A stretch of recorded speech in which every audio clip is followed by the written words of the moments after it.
കുറേ പഴയ movie fashion, ആ സിനിമ നിങ്ങൾ കണ്ടിട്ടുണ്ടോ? ഹിന്ദി സിനിമയാണ് ഫാഷൻ മൂവി കേട്ടോ. ഫാഷൻ മൂവിയിൽ നായികമാർ മെയിനായിട്ട് പ്രിയങ്ക ചോപ്രയും കങ്കന റനൗത്തുമായിരുന്നു. ആ സിനിമ എന്നെ വല്ലാതെ ആകർഷിച്ചിട്ടുള്ള ഒരു സിനിമയാണ്. അതിലെ മെയിൻ കാര്യം, അത് ആകർഷണം ഉണ്ടാവാൻ മെയിൻ കാരണം അതിൽ ആ ഒരു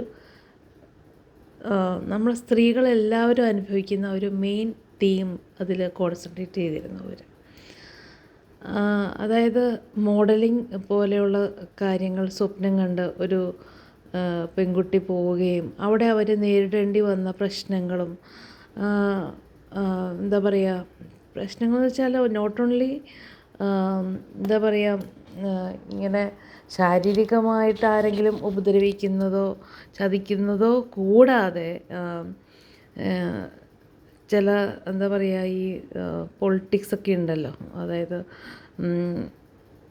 അവരെ താഴ്ത്തിയിടാൻ വേണ്ടി ഇവിടെ എല്ലാം ഞാൻ നേടിയെടുത്തോളാം, ഇത് എൻ്റെ സ്ഥാനമാണ്, നീ എന്തിനിവിടെ വന്നു, ഇത് ഞാൻ സ്ഥിരം ചെയ്യുന്ന പരസ്യം, ഞാനല്ലേ ഇതിൻ്റെ ഈ പരസ്യത്തിൻ്റെ മോഡൽ, നീ ഇത് ചെയ്യാൻ നീ ആര്?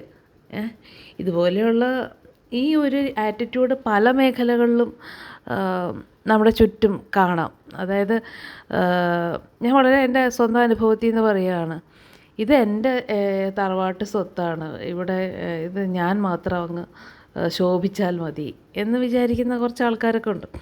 അത് ചുറ്റും പുറമൊക്കെ ഞാൻ അങ്ങനെയുള്ളവരെ ഞാൻ കണ്ടിട്ടുണ്ട്. അപ്പം ഞാൻ പറയുന്നത്, ഞാൻ പറഞ്ഞു വന്നത് എന്നാന്ന് വെച്ചാൽ, ഈ ഫാഷൻ എന്ന് പറഞ്ഞ മൂവിയിൽ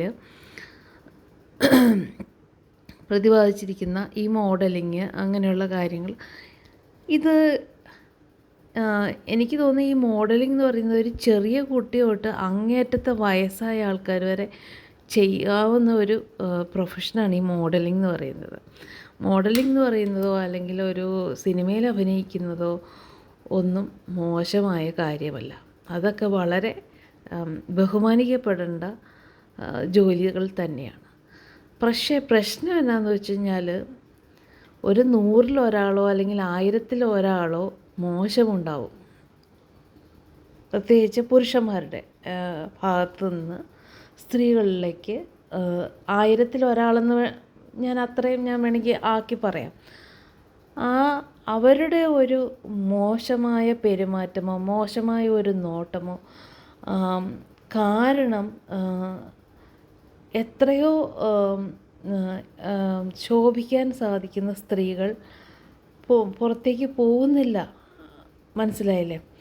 പുറത്തേക്ക് പോകുന്നില്ല. ഇങ്ങനൊരു മോഡലിങ്ങിന് ഏതെങ്കിലും ഒരു ഹൗസ് വൈഫിനോട് നിങ്ങൾ ചോദിച്ചു നോക്കിക്കേ, മോഡലിങ്ങിന് ചേച്ചി വരുമോയെന്ന്. അവർ പോവില്ല. എന്തുകൊണ്ടാണെന്ന് വെച്ച് കഴിഞ്ഞാൽ, സമൂഹത്തിലെ ഒരു 1000-ൽ ഒരു പുരുഷനെ ഏത് സ്ത്രീയും ഒന്ന് ഭയപ്പെട്ടു പോകും. കാരണം അങ്ങനെയാണ് ലോകത്ത്.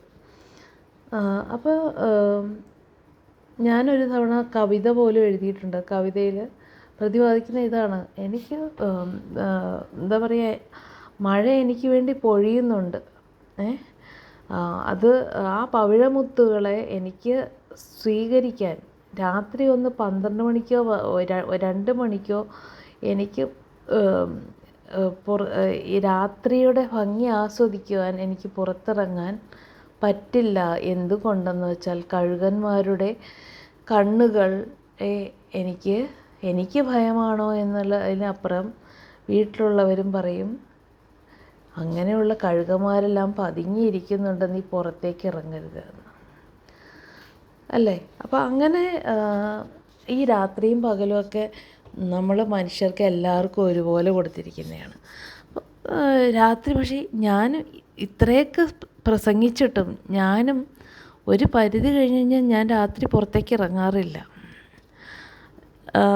ഞാൻ കേരളത്തിലല്ല, ഞാൻ ബോംബെയിലാണ്. അതുകൊണ്ട് എനിക്കിവിടെ രാത്രി 12-12:30 വരെയെങ്കിലും ഞാൻ സേഫാണ്, ഞാൻ പുറത്തിറങ്ങി നടക്കുമ്പോൾ, by God's grace, touch wood. അപ്പോൾ എന്താ പറയുക, ഞാനിപ്പോൾ ഇനിയിപ്പോൾ ഞാൻ എൻ്റെ വിഷയത്തിലോട്ട് വരാം. അതായത് ഞാൻ ഈ ഒരു മർജാവ എന്നുള്ള ഫാഷൻ എന്ന് പറഞ്ഞ സിനിമയിൽ ഒരു പാട്ടിട്ടിട്ട് വെറുതെ ഒരിച്ചിരി സ്റ്റൈലിഷായിട്ടൊരു ഡ്രസ്സൊക്കെ ചെയ്ത് വെറുതെ ഇങ്ങനെ നടക്കുന്ന ഒരു വീഡിയോ ആണ് ഞാൻ ഇട്ടത്. അതിട്ട സമയത്ത് ഇട്ട് ഞാൻ നടക്കുകയും അങ്ങനെ റാമ്പ് പോലെ നടക്കുക അങ്ങനെയൊക്കെ ചെയ്തു. അവസാനം ഞാനൊരു ബുക്കെടുത്ത് കൈ പിടിച്ചിട്ടൊക്കെ നടന്നു. എന്താണെന്നറിയോ, ആക്ച്വലി എന്തെല്ലാം കമൻ്റെല്ലാം വരുമെന്ന് എനിക്ക് പറയാൻ പറ്റില്ല. മീൻസ് ഇത്ര നാളും എല്ലാവരും എന്നോട് വളരെ റെസ്പെക്റ്റിലാണ് സംസാരിച്ചിരിക്കുന്നത് ഇവിടെ എല്ലാവരും. പക്ഷേ നമ്മൾ ഇപ്പോൾ ഒരു ജീൻസും ടോപ്പും ഇട്ടിട്ട്, ഞാനാണെങ്കിൽ കുറച്ച് തടിയൊക്കെ ഉണ്ട്, അപ്പോൾ അങ്ങനെ ഒരു വീഡിയോ ഇട്ട് കഴിഞ്ഞ് കഴിഞ്ഞാൽ പിന്നെ ഏതെങ്കിലും അവരുമായിട്ടൊക്കെ എന്താ പറയുക, ഒന്ന് താരതമ്യം ചെയ്തിട്ട് അവരാവാൻ പഠിക്കുവാണോ അങ്ങനെയൊക്കെ ചിലപ്പോൾ ചോദിക്കും. അത് ഓർത്തിട്ട് ഞാൻ പിന്നെ അത് വലിയ എനിക്ക് ആഗ്രഹം ഉണ്ടായിരുന്നു ഈ മർജാവ എന്നുള്ളൊരു പാട്ടിങ്ങനെ ഇട്ടിട്ട് സൂപ്പർ സ്മാർട്ടായിട്ട് നടന്നിട്ട് ഒരു വീഡിയോ ഉണ്ടെന്ന്. ഇപ്പോൾ അതിപ്പോൾ ഞാൻ വീട്ടിൽ ഇരുന്ന് ചെയ്യുന്നതാണ്, ഞാൻ സേഫാണ് വീട്ടിലിരുന്ന് ചെയ്യുമ്പം. എങ്കിൽ പോലും ഞാൻ പബ്ലിക്കായിട്ടൊരു പ്ലാറ്റ്ഫോമിലോട്ട് ഞാൻ സെൻഡ് ചെയ്യുമ്പോഴത്തേക്കും എൻ്റെ മനസ്സിൽ കൂടി എന്തെല്ലാമാണ് കടന്നു പോകുന്നത്. ഞാൻ മലയാളം പഠിപ്പിക്കുന്ന ഒരു ടീച്ചറാണ്, ഒരു ടീച്ചർ ഇങ്ങനെയൊക്കെ വീഡിയോ ചെയ്യാമോ, അങ്ങനെ ചിന്തിക്കുന്ന കുറച്ച് പേര് കാണും. എല്ലാവരും അല്ലെങ്കിലും അങ്ങനെ ഒരാളെങ്കിലും ചിന്തിക്കുമായിരിക്കും. പിന്നെ ഞാൻ തന്നെ എന്നെ നോക്കുമ്പോൾ എൻ്റെ ദൈവമേ, ഇത്രയൊക്കെ വേണോ എന്ന് ഞാനും ചോദിക്കുകയാണ്. ചിലപ്പം നമ്മുടെ സബ് കോൺഷ്യസ് മൈൻഡിൽ ചിലതൊക്കെ ഇങ്ങനെ പതിഞ്ഞു പോയിട്ടുണ്ടല്ലോ, അപ്പോൾ അതനുസരിച്ച് ഇങ്ങനെയൊക്കെ ഡ്രസ്സ് ചെയ്ത് കഴിഞ്ഞാൽ എല്ലാവർക്കും ഇഷ്ടമാവും, ഇങ്ങനെ ചെയ്താൽ എല്ലാവർക്കും ഇഷ്ടമാവില്ല, അങ്ങനെയൊക്കെ കുറേ നമ്മുടെ മനസ്സിലേക്ക് ഇങ്ങനെ വിചാരിച്ച് വെച്ചിരിക്കുകയാണ്.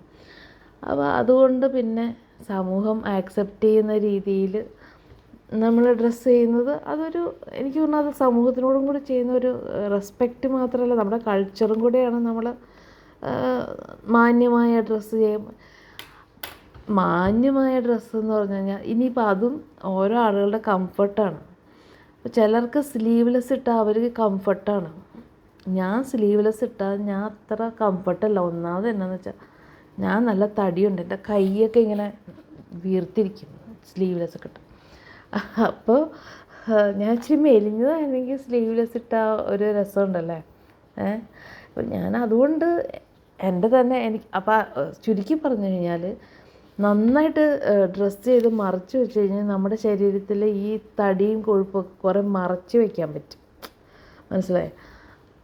അതല്ലാതെ സ്ലിം ബ്യൂട്ടി ആയിട്ട് ഈ ആക്ട്രസ്സും അല്ലെങ്കിൽ മോഡലിംഗ് ചെയ്യുന്നവരും ഒക്കെ കുറേ കഷ്ടപ്പെട്ടിട്ടാണ് ഇങ്ങനെ മെലിഞ്ഞ് ശരീരമൊക്കെ ഇങ്ങനെ വടുവൊത്തതാക്കി വെച്ചിരിക്കുന്നത്. അവരുടെ കഷ്ടപ്പാട് നമ്മൾ മാനിക്കണം. അത്രയും ബുദ്ധിമുട്ടിയിട്ടാണ് അതിന് ശേഷമാണ് അവർ അപ്പോൾ അവർക്ക് അങ്ങനെ ഒരു ഷോർട്ട്സ് ഇടണമെങ്കിലോ അല്ലെങ്കിൽ ഒരു സ്ലീവ്ലെസ് ഒക്കെ ഇടുന്നതിന് അവരതിനു വേണ്ടി കഷ്ടപ്പെടുന്നുണ്ട്. ഞാനത്ര കഷ്ടപ്പെടുന്നില്ലല്ലോ. അതത്ര എമർജൻസിയും ആയിരുന്നില്ല എനിക്ക്. അതൊരു എമർജൻസി അല്ല.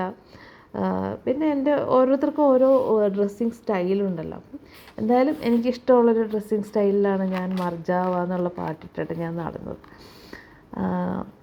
ആ പാട്ട് കണ്ടപ്പം എന്താണ് ഇവർ ഇങ്ങനെയൊക്കെ ഒരു ഓവർ സ്മാർട്ടായിട്ടൊക്കെ ഇങ്ങനെ നടക്കുന്ന ഒരു വീഡിയോ ഇട്ടേ എന്നൊക്കെ നിങ്ങൾ വിചാരിച്ചോ ഇല്ലയോ അതൊന്നും എനിക്കറിയില്ല. പക്ഷേ എനിക്കൊരു സന്തോഷത്തിന് വേണ്ടി ഞാനൊരു വീഡിയോ ഇട്ടു. ഇനി എപ്പോഴാണ് ഒരു റാമ്പിനൊക്കെ പോകുന്നതെന്ന് എനിക്കറിയത്തില്ലല്ലോ. നമ്മൾ പറ്റാവുന്ന രീതിയിൽ വീട്ടിലെങ്കിൽ റാമ്പ് വീട്ടിൽ. അപ്പോൾ എല്ലാവർക്കും ബൈ, സീ യു.